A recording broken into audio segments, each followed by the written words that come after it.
You're listening to Last Word Radio, where you get the last word.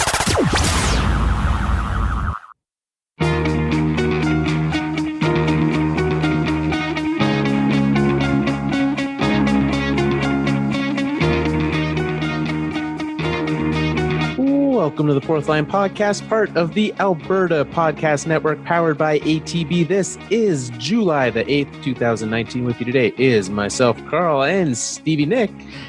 Hey, Carl. Welcome to the off season. It was, Nick, the last couple of weeks, we have opened the show and talked about how much we have to get to. Today, nope. Yeah, we're just going to sit here and look at each other.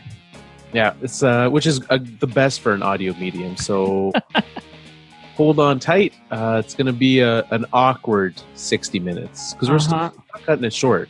No, but it's not going to be a 60 minutes you're going to want to miss either. No, it's going to, because about minute 45, it's going to get real weird. We don't even know why yet. But you know, it's been a good week for me. We've got Calgary Stampedes fired up, which is always a good time. Yeah, have you gone to any events? None of I've been to I went to a heavy horse show. Okay. What does that entail? So it's like Clydesdales pulling wagons, and they're judged for how good they do it. Cool. And my wife's big into horses, and so she was a big fan of that. We went to some very random country music band was playing. Went to that. Been watching a lot of fireworks. Nice. What else did I do? There was a marching band competition. Randomly wandered into that because why not? So is it all over the city at different venues, or is it all in one space and you show up for the things you want to see? So it's all on. So you know where the Saddle Dome is. You've been there. I've been there.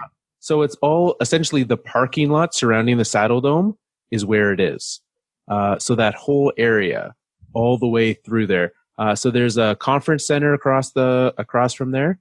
The old corral where the Flames used to play. There's that. They hold events in the Saddle Dome. They put up giant tents everywhere. There's at least 3 big tents where they're holding concerts. One in that parking lot, one across the street, and then one probably 5 or 6 blocks down. And then they put up another tent for Western events. They have another Western event center. And then there's a giant grandstand where they hold the rodeo. So crazy. Would you say this is Calgary's biggest party?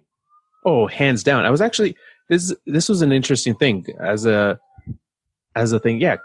Opening day, they set the record for the most people there. I know it pales in comparison to a Raptors parade. But they had 127,000 people at the Stampede when it opened on Friday. Wow. Yeah. It's a lot. Yeah, so there's going to be over 1 million people going through the gates there. Big time party. Yeah. It's not even close to, I don't even know what would be the next biggest thing would probably be Canada Day. It's not close. Wow. Well, maybe we'll have to reach out to the organizers and we'll do a live show for all the people next year at the Stampede. That sounds, we could do it right now. Do you want me to just walk over there? That's what it'll be the next 45 minutes. It's just Carl walking through the crowd on mediocre Wi-Fi. Excellent. We should just go with megaphones and yell at each other over them. I like that. But it is interesting because I was reading an article and they framed it. Would you consider, as an outsider, I don't know how much you know, but you probably know less than me about the Stampede. Would you consider it a sporting event? No. Okay. What would you consider it? A festival, I think, is the word that comes to mind. This sounds about right. I think even at this point in time, it's as much music festival as it is the sporting that happens at it. Yeah, I mean, because I know there's big concerts. I know there's big parties, whether they're dance parties or events or whatever. I know there's a rodeo. There is a rodeo. Yeah. And that's kind of the extent of my knowledge. Yeah, there's all kinds of Western competition. So there's a miniature pony show where they show a dog show but for ponies. There's a donkey competition as well, miniature donkeys. Almost any sort of small version of a animal you'd find on a farm, there's an event for it. Children too. Yeah. Oh, yeah. They have small child tractor races, which is great. Sounds awesome. And this all takes place over how many days? 10 days? 10 days, yeah. Wow. Yeah. But anyways, there was someone that was framing it as a sporting event, which I think it obviously started as that, right? This was started to be a rodeo and a showcase of Western culture. So, right. Yeah, that's what I've been doing. And food is, you go over there, you get your mini donuts, you get some barbecue. I've got my eyes on a flaming hot Cheetos corn dog. I think that's my dinner tomorrow night. Literally pop over there, get some corn dog and come back. So they do all the interesting foods, the different deep fried options and. Yeah, I had a deep fried s'more already. Interesting. It was good. Yeah. What's the, deep fried cheesecake's a good staple over there. I mean, I'll eat anything deep fried. I'm not picky.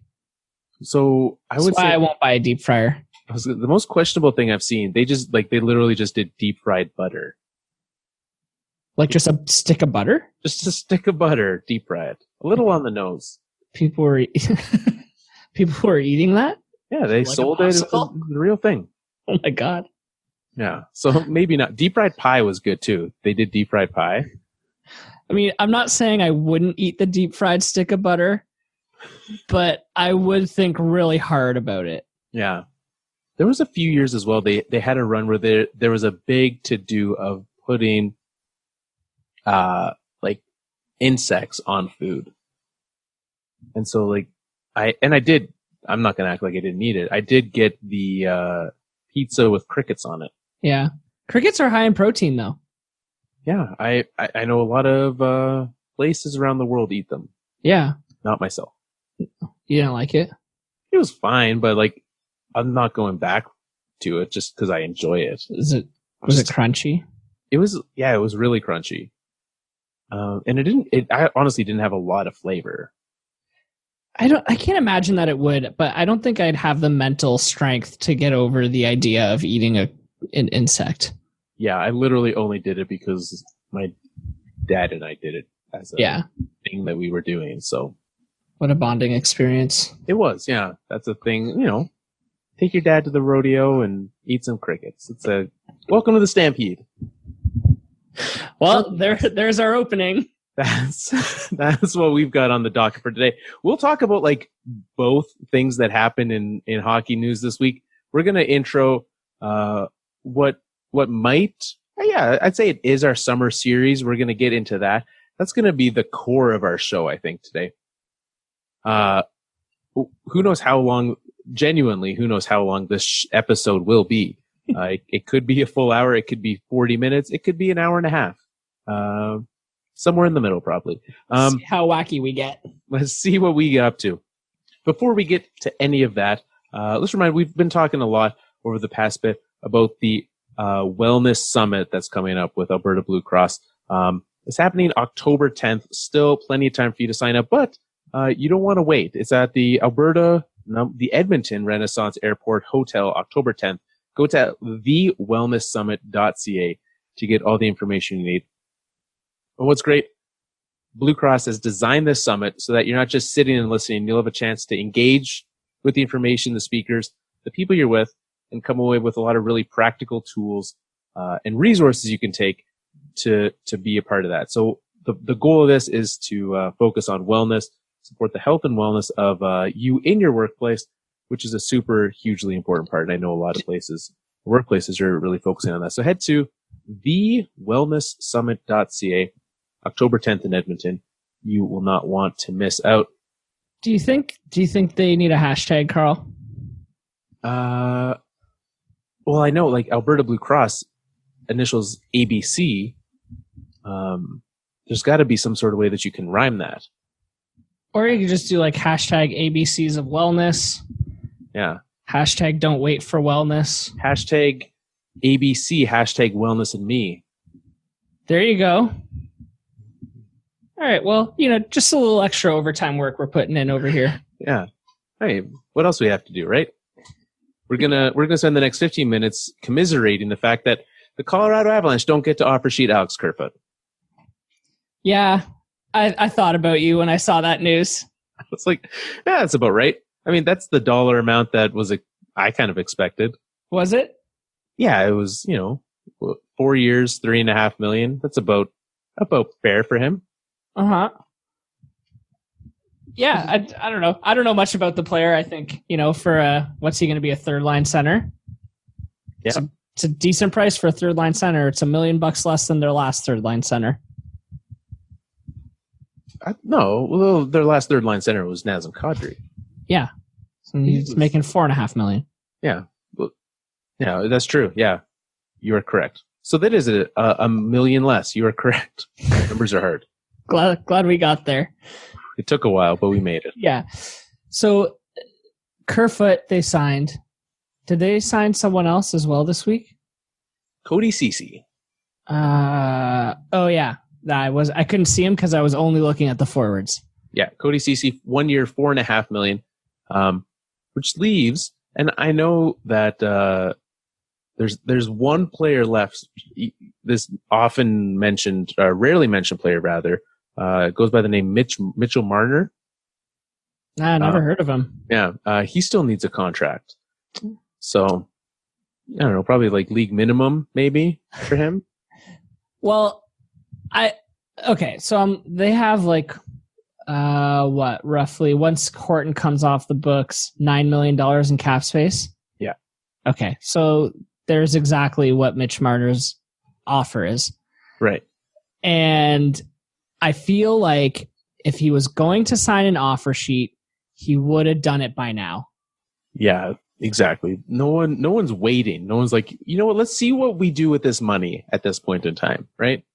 Like Marcus Johansson, a guy who signed this week, I wanted him on the Avalanche. He signed, that was like the biggest name left, and he was signing for 4.5. I'm like, hey, any team left, they're gonna have it done already. So yeah. But what that also means is that my theory that Jake Gardner's hoping to re-sign with the Leafs is out the window because they're not going to be able to afford both of them. No, and maybe he's waiting until the shoe drops and, they have to do something, right? So maybe he's just waiting to see if Marner does or doesn't sign. Yeah, I guess that's true because if Marner doesn't, then that leaves a spot for Gardner on the books. Yeah, with plenty of room for him to sign. Yeah. Right? Yeah. But I think that, there you go. There's all the cap space. That's what Marner's annual value is going to be on his contract. It's really easy. One, for if a team is going to offer sheet him, you now know the number you have to get over. Yeah. There's only so much wiggle room for the Leafs at this point. So, and it's less than 10. Yeah. Right? Which means it's, I think that's the stage below the highest stage of compensation. Yeah. So, they could not even get the 4 picks. If you were to sign what would amount to a bridge deal, quote unquote, but right. Which is probably the most likely scenario at this point. Yeah, but I think the most likely scenario is that he just comes back to Toronto super late into the season. You think it's going to be super late into the season? He's going to hold out? I still think that that's a reasonable thing, which is interesting because then it actually makes this Leafs cap situation even worse because remember with Nylander, his value skyrocketed all the way to like $10 million last year. Yeah, because the cap hit's higher the later you sign him, right? Yeah, I mean it makes the rest of the contract better, but that first year really pumps it up. So with the lack of actual, sure, we've got Darren Dreger spouting off, I guess before he went on vacation, all the Mitch Marner news, but now it's not a whole lot going on. Because he's not going to do anything. I'm sure they're going to work it out within that $9 million that's left over. Yeah, do you want to go, it's up to him, right? Do you want to go somewhere else? Do you want to stay? I think he stays in Toronto. I don't see him going anywhere. Yeah, same. And then the other piece of related Toronto news that I saw, I don't know if it was yesterday or the day before, was that Tyson Barrie is reportedly asking for 8 years times 8 or 9 million too. Once his contract's up. Which is what he should be asking for. I think that's the number we used on the show last week in talking about his trade. Yeah. But that did we talk about them having to make a decision between Tyson Barrie and Jake Muzzin? I don't know. I don't think we did. Because I think they're going to have to. I mean, if not, I guess because Cody Cece's not sticking around for $4.5 million after this year. No, yeah, I think they're done with him. Then you've got to sign at least one of those guys, right? Morgan Rielly's the only defenseman of, I guess, Travis Dermott and Morgan Rielly, the only two defensemen signed after this year. So, yeah, it's a lot. So they got to figure out their whole blue line. Yeah, I mean, for next year. They're hoping that Sandin and Liljegren can become actual things, right? So yeah, bring them up. And I would think they should be at this point.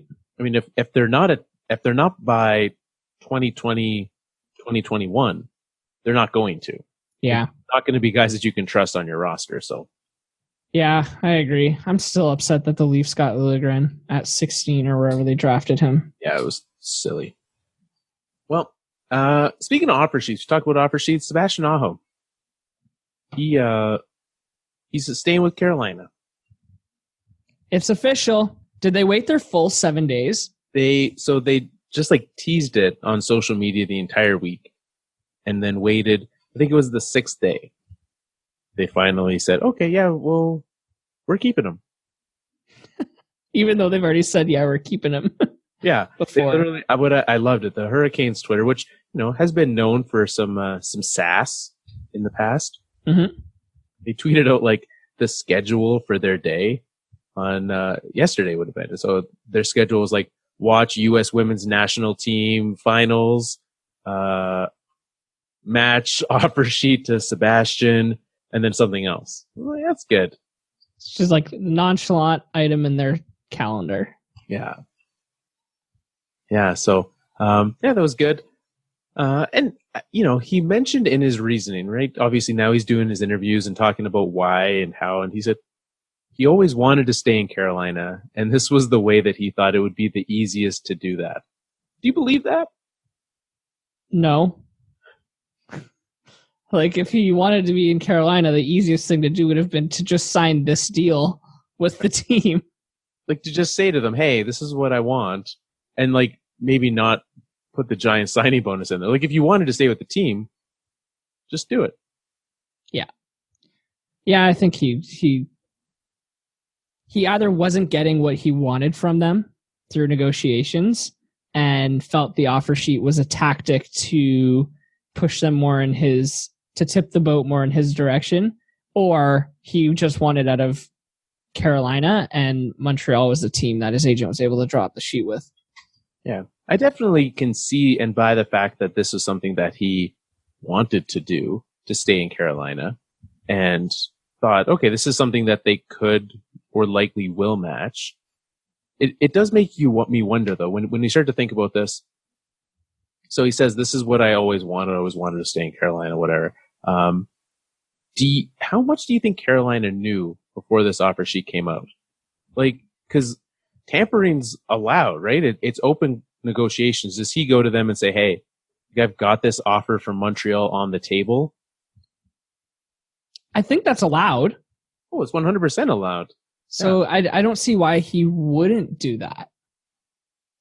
But then is there a benefit to Carolina to him then signing it and them having to match it? To Carolina? Yeah, I don't think so, other than just another reason for them to have someone that they hate alongside Don Cherry. So there's still conflict between the team and player there, because he's bringing them this offer sheet saying, this is the offer I have. And they're like, well, we'll pay you that, but we're not going to pay that bonus. And so he's like, okay, so force him to pay the bonus. He has to sign the offer sheet. Yeah, if you want the signing bonus, you got to make it happen.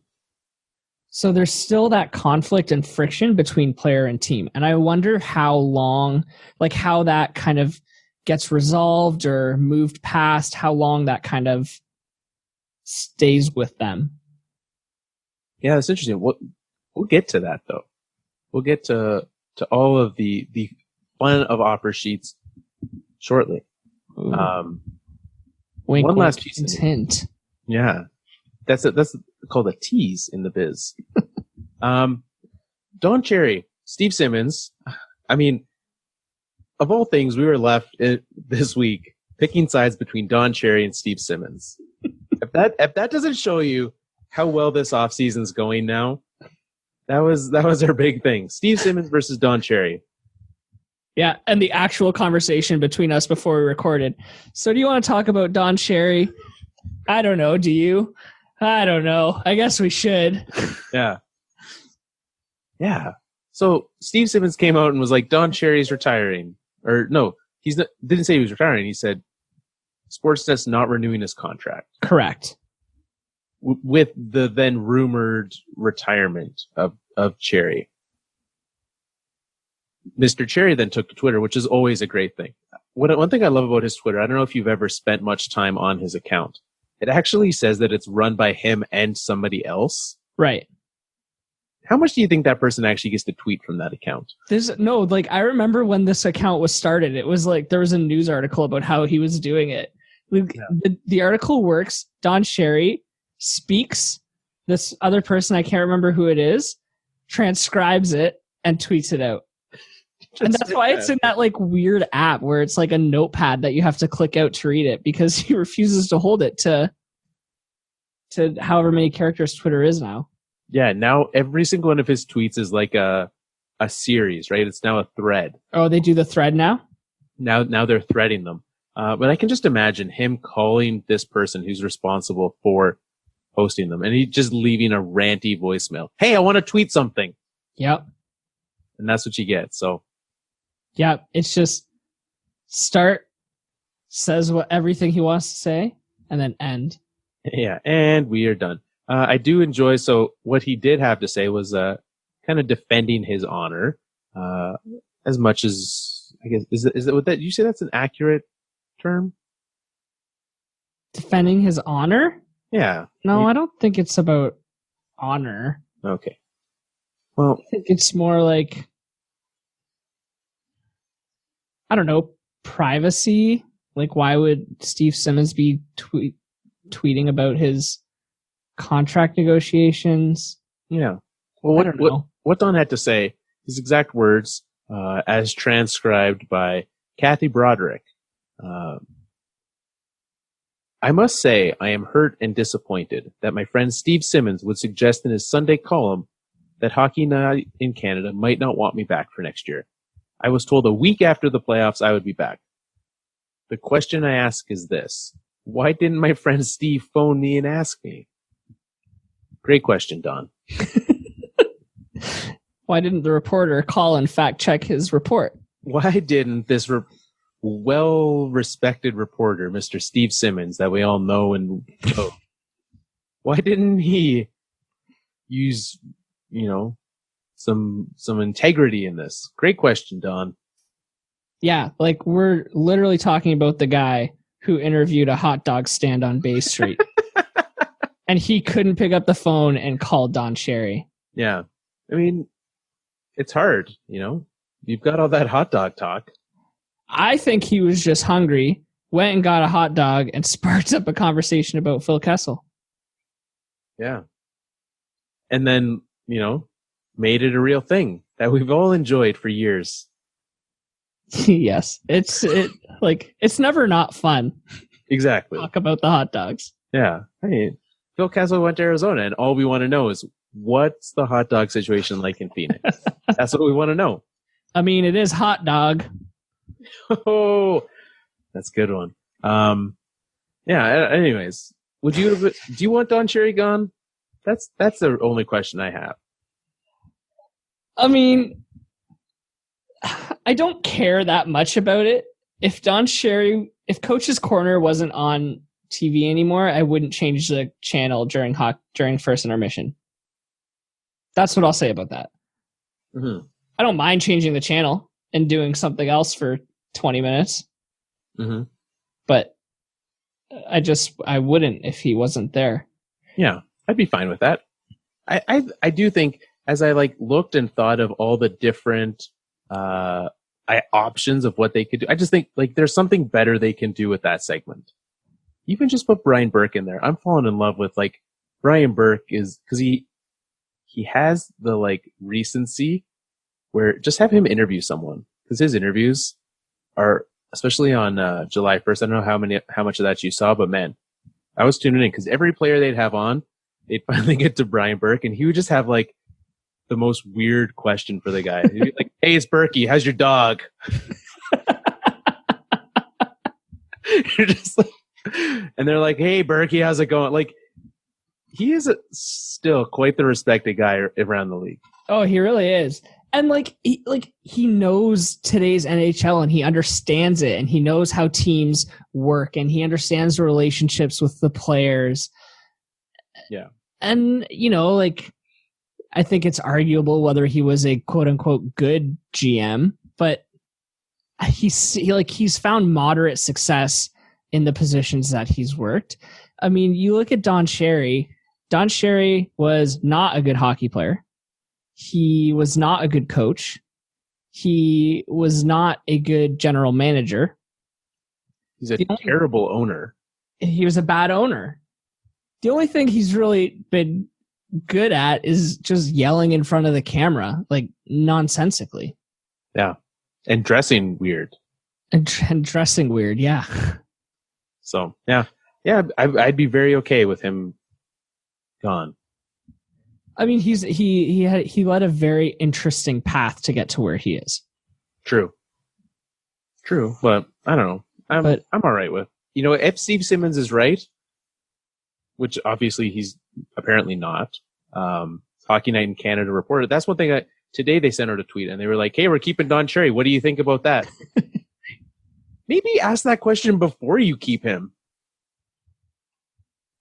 Yeah, true enough, right? Did they get blasted for that tweet? Did they get ratioed? I don't think that badly. We can see what a lot of people really like Don Cherry. Well, I had a conversation with someone today about the fact someone from the States, and what they were like, you know what? I'll 100% trade you Mike Milbury for Don Cherry, like because that's what they get down there, right? They get Mike Milbury on NBC games. They're like, yeah, I'll take Don Cherry over him any day. Which I think that's a little bit of like devil you know versus devil you don't. Yeah. But yeah, and I think the segment's kind of run its course a little bit. The league's changed so much now, and we just shouldn't care so much about what Don Cherry thinks. Agreed. Well, that's the news of the week. Oh man, I'm starting to sweat. This is welcome to the summer, but this is what we have for you in store. We've got a segment. This segment is yet to be named. I think the working title for it is Hardcore Hockey History. Hardcore Hockey Hits Story. Oh, history of hardcore hockey. Yeah. So Hockey's hardcore history.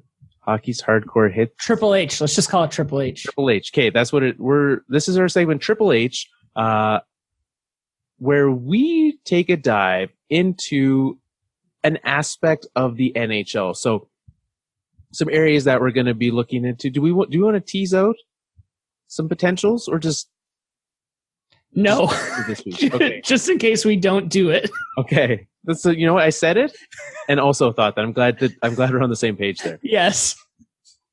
What we should do is for this week. So inspired by Sebastian Aho and the offer sheet, let's get into offer sheets in the NHL.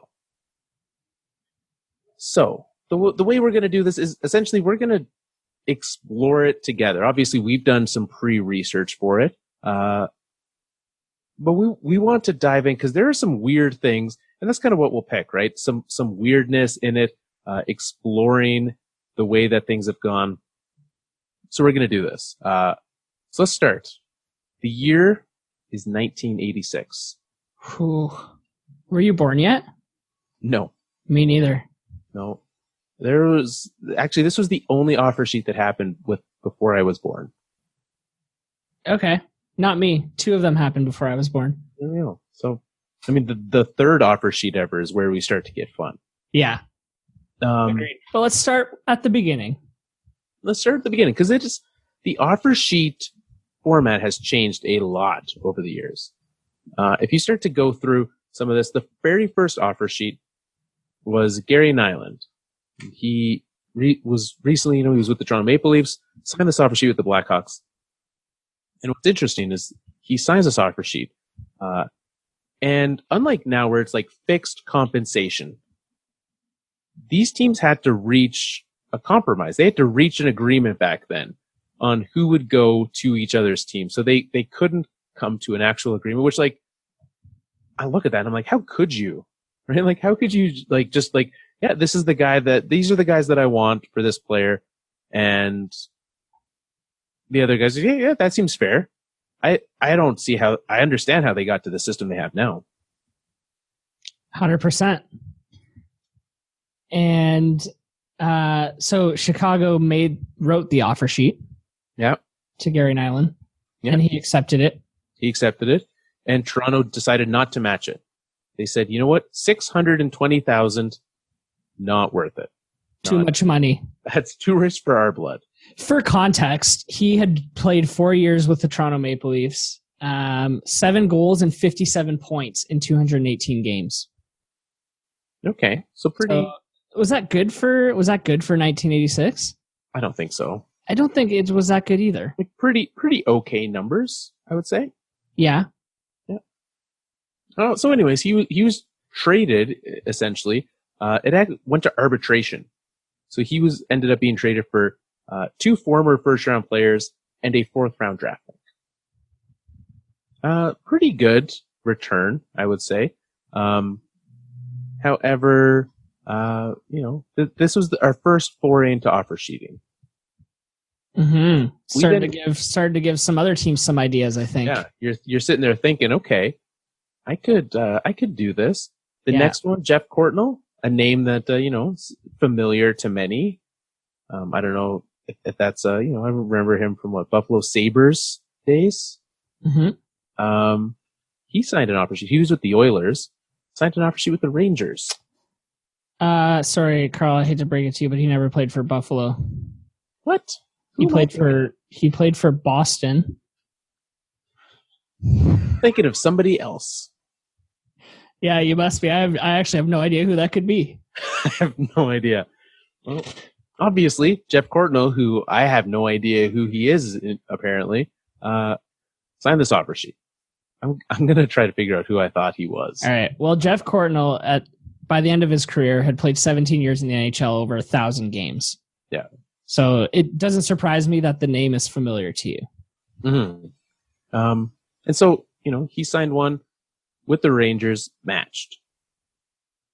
Which is, a thing we're going to see a lot of these days. But what was interesting about this one is that he was playing for the Edmonton Oilers when he signed the offer sheet from the Rangers. And what the Oilers did is, because they didn't want to match it, they traded him to the Washington Capitals, who then matched the offer sheet to keep him. Oh, interesting. So they still got an offer, and because there's no fixed compensation back then, instead of trying to negotiate with the Rangers, they were like, let's just negotiate with Washington. Yeah, so they get their return in the trade from Washington. Washington matches the offer sheet, and there you go. New York loses. New York, a big no-no. And actually, that'll be a trend. Well, I guess there's a couple actually. The Rangers have lost out on 3 offer sheets in their lifetime. There have only been 34 offer sheets ever. So as much as these have been going since 1986. Yeah. I guess 35 offer sheets have been signed. Because the number I was looking at was pre-Aho. So 35 offer sheets have been signed over the course of, what's that? 35 years. Yeah.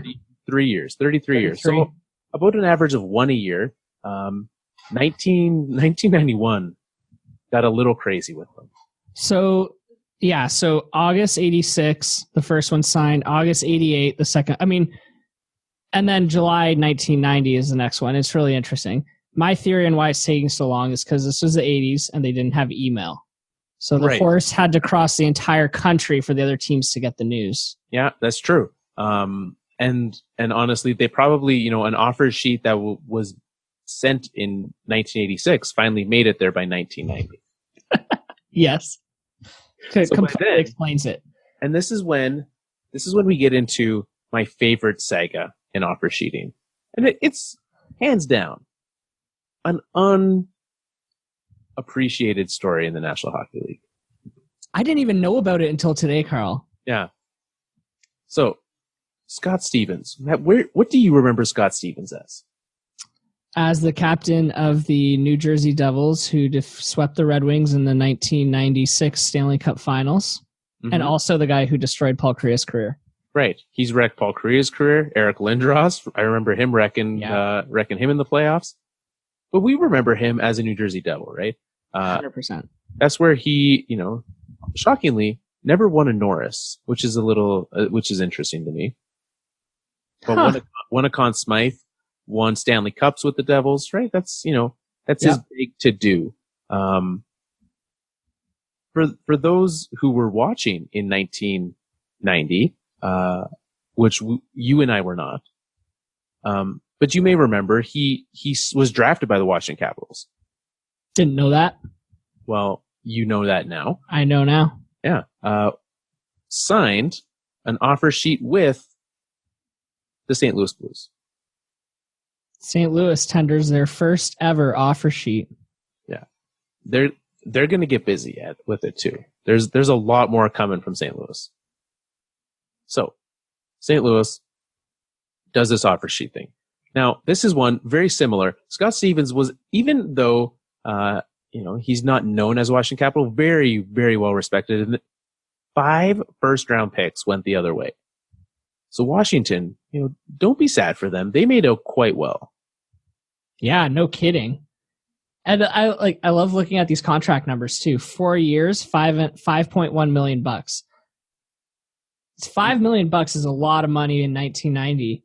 But if you think about the top defensemen in the game today and what they're paid, it's a lot more than $1 million a year, right? Or whatever that math works out to. Well, and and a 5 first-round pick compensation is more than the top tier right now. Like the top tier is 4, and that's if you're signing at $10 million, like over $10 million. Yep, that's equivalency wise, that's more than what we had going on back then. So crazy times for them. But let's camp on this, because this is why we don't, much like, the St. Louis Blues are up until winning the Stanley Cup. I think they should be remembered as the team that superstars spent a brief time with. I mean, I think they kind of are, right? Yeah. Like, you've got Scott Stevens. He's going to spend 1 season there. Yeah. A great season. Yeah. Right? Yep. Finishes 7th in Norris voting. Does great for himself. Wayne Gretzky also had a brief appearance there. Those are the ones that we need to focus on. But here's the thing. He left quite quickly. Well, he didn't leave because he chose to leave. True. Yeah. He left because he was told he had to leave. Yeah. So we're talking just over a year later, 1 year and 9 days after Scott Stevens signed the offer sheet to go to St. Louis. St. Louis tenders another offer sheet to Brendan Shanahan, who's with the New Jersey Devils. Brendan Shanahan signs said offer sheet for 3 years, $3 million. And because the Blues still owed their first round pick from the offer sheet the year before to the Capitals, they couldn't give it to the Devils because it was already promised to Washington. So they had to agree on proper compensation. They tried offering Curtis Joseph and Rod Brandamore and 2 draft picks. The Devils declined. The case went to arbitration, and the return was decided by the arbitrator as Scott Stevens going to New Jersey. And that's how Scott Stevens became a New Jersey Devil. That is just the craziest way to end up with a team, right? So, with that said, right, Brendan Shanahan and Scott Stevens both had fantastic careers. Mm-hmm. Who made out the winner in this trade? So we've now got Washington getting 5 firsts for Scott Stevens. St. Louis has now ended up with Brendan Shanahan, and New Jersey gets Scott Stevens. I mean, I guess we know where that led to for New Jersey, right? They won Stanley Cups. Because of Scott Stevens. Or with Scott Stevens. With Scott Stevens. He was a large part of that for sure. Yeah, so is only that original contract. Yeah, the original contract was only 3 more years though. I'm ignoring that. I'm ignoring the person you mentioned. Okay. I realize I talked over it so much that people might not even know who you said. They know what you said. It was Martin Berger. There's still 3 years left on that. So we've got essentially at that point, it's a 3-year for 3-year swap, almost, very comparable dollars. So we got 3 years of Shanahan versus 3 years of Scott Stevens. Now during that first 3 years with New Jersey, Scott Stevens was a 2-time All-Star, finished 2nd in Norris voting, 4th in Norris voting, 78 points in 83 games somehow in 1994, 1995. And that's before the lockout. So even who knows what that next year gets weird, right? Like we have the lockout and things just take a weird skew. And that's a season we try to forget. Mm-hmm. On the flip side, we got Brendan Shanahan. Did not disappoint. He got himself going quite well in St. Louis. And how long was he in St. Louis for? I actually don't know this piece of Shanahan's career. Do you have that pulled up? Yeah. So Brendan Shanahan spent, he was there for 4 seasons. Yeah. So he would have signed, I guess, came back for the lockout shortened year, and was great. 94 points, 102 points. Amazing. He put up, here's, Hockey Reference bolds the numbers. He had 397 shots one season. It's crazy. That's that's almost like average of 5 shots a game. Yeah. That's insane. That's crazy. And then, so did he get traded to Hartford? Yes. So that would be, so he was then traded for Chris Pronger. So then he was traded. It wasn't until, much later when he went to the Rangers. That was his first, full-blown free agent move. It blows my mind how many star players were traded during that era. Yeah. You just don't see that anymore. No, well, I guess maybe you do, but not really though. When was the last one? PK Subban's been traded twice. Taylor Hall's been traded. Yeah. But to see even this is, Brendan Shanahan for Chris Pronger is what the Oilers had wished that the Taylor Hall trade was. Yeah. Right? You're like, okay, Taylor Hall was traded, and you're like, yeah, but Adam Larson, that's not a superstar being traded. Yeah. Yeah, these mega deals, man, it's crazy to think about. And then he didn't even spend that long in Hartford before he got traded again. Right. He was whisked away to Detroit. Yeah. Quite quickly after that. And then a lot of good happened, but we'll get to that. Well, maybe. No, we will. We'll spend some time there. But one thing I've, watching the NBA offseason, as much as I'm sad to see Kawhi leave Toronto, it has been, it's crazy. It's just Kawhi Leonard's like, hey, I really like playing with Paul George. I'd like to do that. Can we just make that happen? And then they did. And they did. You would never see that in the NHL. But is that a result of the hard cap? Oh, a big part of it for sure. Yeah. We got to get rid of the hard cap. So, yeah, we've talked about that before. Soften our cap. That's all we want. All right. Scott Stevens. The Scott Stevens era, done. No, not yet. What? Because in 1994, when that 3-year original deal was up, Scott Stevens signed another offer sheet to the St. Louis Blues. Fantastic. So, but we know Scott Stevens spent the rest of his career as a Devil, did he not? He did. The Devils matched it. It was 4 years, $17 million. And actually, the Blues were ordered to compensate the Devils another $1.5 million and a first-round draft pick for tampering. That's big. So St. Louis has now given up 6 first-round picks just for Scott Stevens, and he only played 1 season for them. This is crazy. No wonder St. Louis never won a Stanley Cup until this year. Did he want to go to St. Louis that bad that he kept signing these offer sheets? And then he finally reaches Rays, and he's like, you know what? I'll just stay in New Jersey. Yeah. We've got a goalie now. It's fine. And it was the right choice. Yeah. I don't think he regrets it. But what's interesting is that, so you said there's been 35 offer sheets tendered? Yeah. St. Louis did 8 of those. Jeez. Between July 1990 and July 1995. 8 offer sheets in 5 years. So 8 between that, because they also tacked on another one, I guess 2 more after that. The 95 one, Shane Corson's the last one, because they also did another one in 2008. Bernier. Oh, yeah.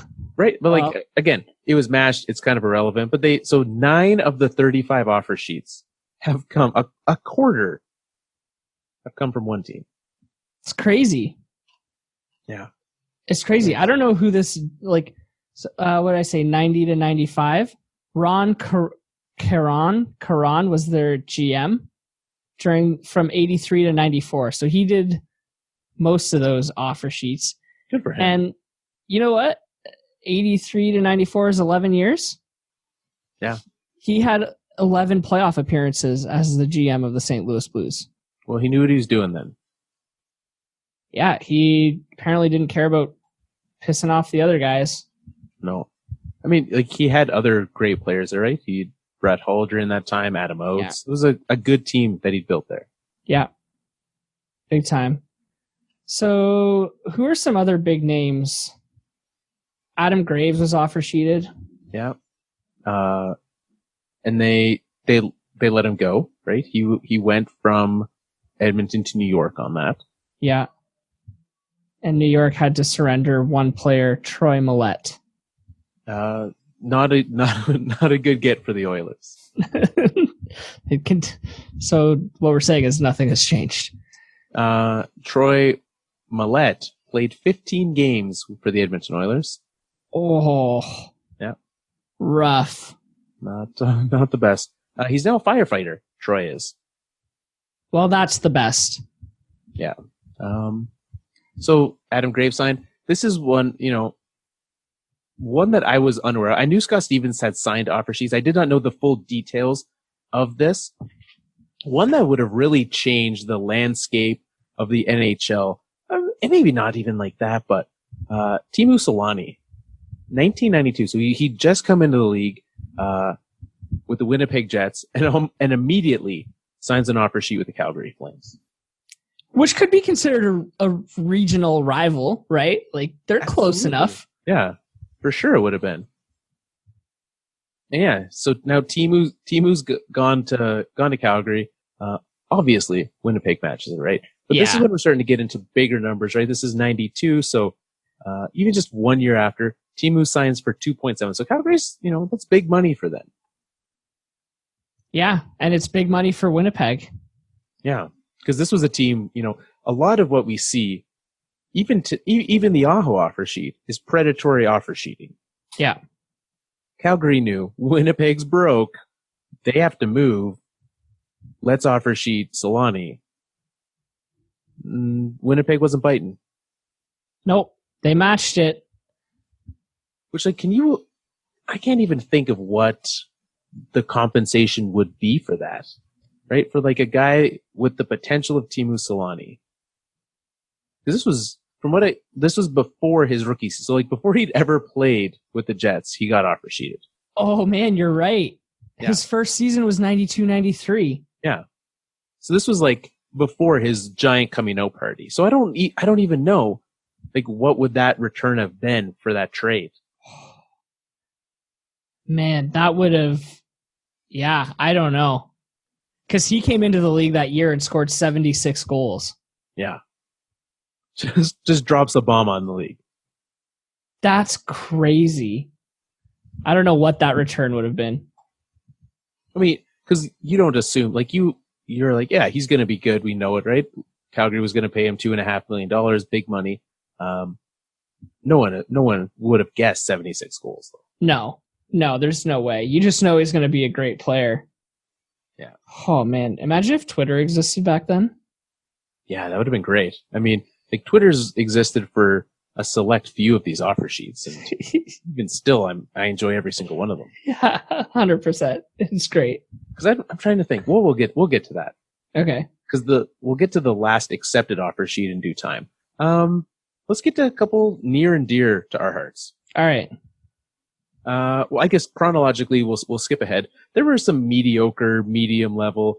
Peter Nedved went from from Vancouver to St. Louis. That was pretty big, $40 million a year. The big one. Current general manager of the team he signed to leave, Joe Sakic. Yeah. Here's 1997. Right in their prime. Colorado's won a Stanley Cup. Joe Sakic's a free agent, restricted free agent. He says, you know what? I want big money. New York Rangers come a-calling. And this is, again, we're talking predatory offer sheeting. Colorado, has rarely been a big market, big money team, right? The Cronkies at present, right now, cheap. I hate it. It's Joe Sakic signed a 3-year, $21 million contract. $15 million of that was signing bonus. Oh. Up front. Because this was before salary cap, right? This was before any of that. New York Rangers were like, Joe, $15 million right away. Wow. Yeah. Colorado matched it. I mean, you have to. There's no way you couldn't, yeah. You can't not. He's your captain. You just won the cup the year before. There's a really good chance you're going to win the cup again this coming year. Spoilers. They don't. But eventually they might. And they do. And they do. So they had to. And it worked out for them. Absolutely. Like, it was matched. So, like, there was no salary cap at that time. Like, I know that there were teams who were on budgets, but it made it a little easier to match the deals coming into. Yeah. And so they did. This was at the point in time. Now we've switched. Compensation is now fixed. So we have a similar system as now. Obviously, the scale continues to slide. Mm-hmm. But this would have netted the Avalanche 4 first-round picks. Because in the same offseason, Chris Gratton signed one.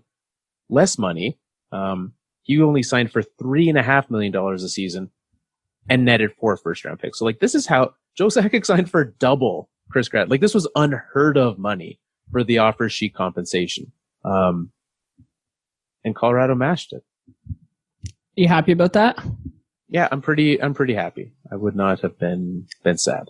Yeah, hard to argue that one. Yeah.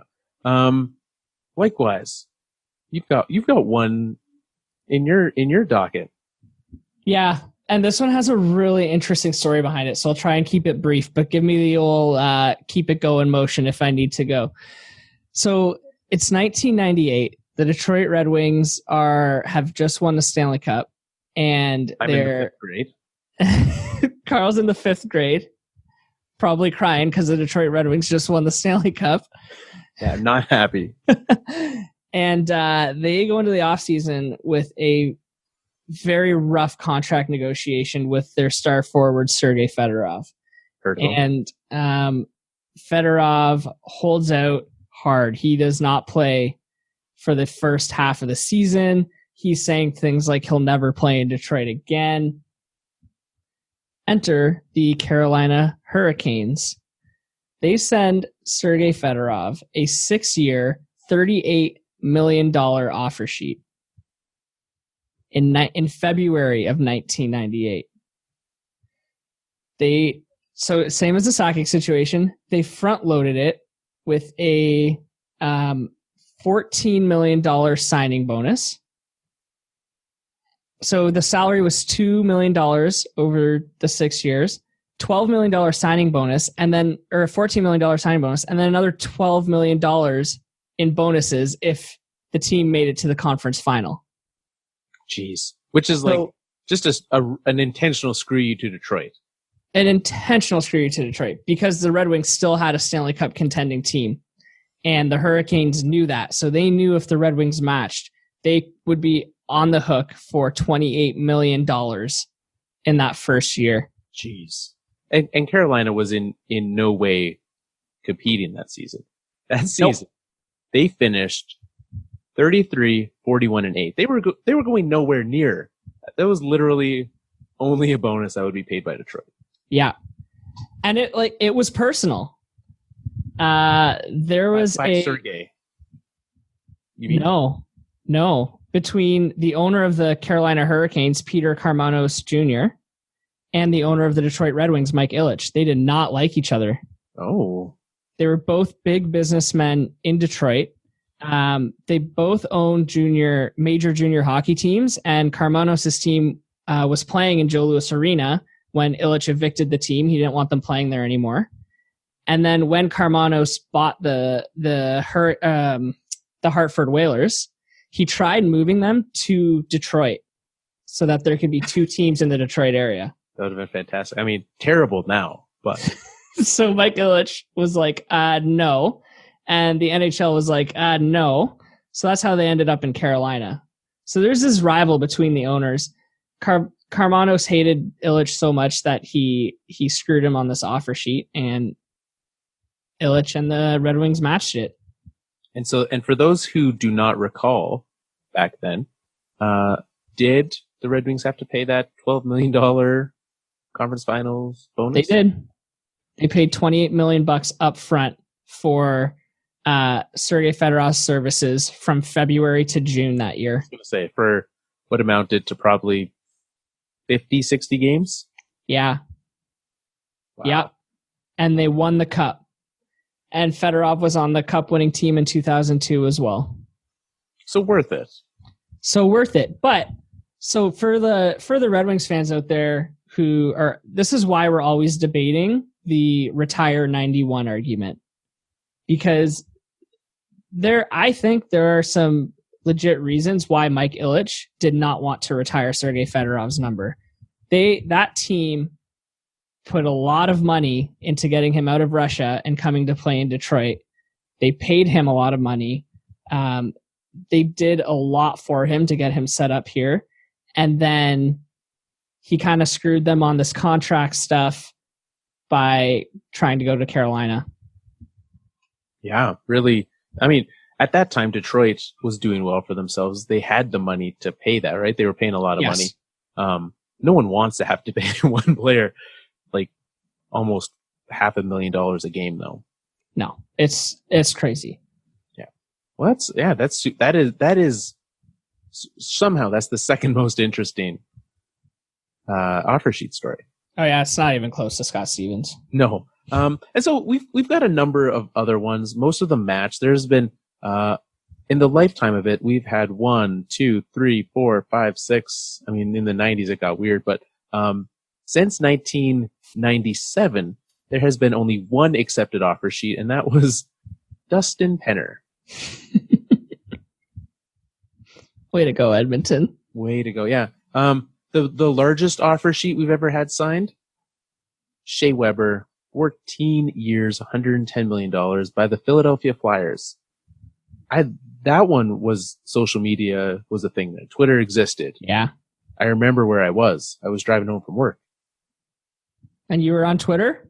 My wife was driving. Yeah. It's okay. I don't think there were text and drive rules back then. Yeah, it was completely legal. It was just it was unsafe still, but yeah. And Nashville matched that one. Yeah. that's still going to hurt them. Well, it's not going to hurt them. It'll hurt Montreal. It's going to hurt Montreal. Yeah, that's a Montreal's problem. I do enjoy a lot of these things. And actually, we saw it recently, not in a negative way, but Calgary with the Ryan O'Reilly offer sheet. I remember where I was when that happened as well. Also during the Twitter era.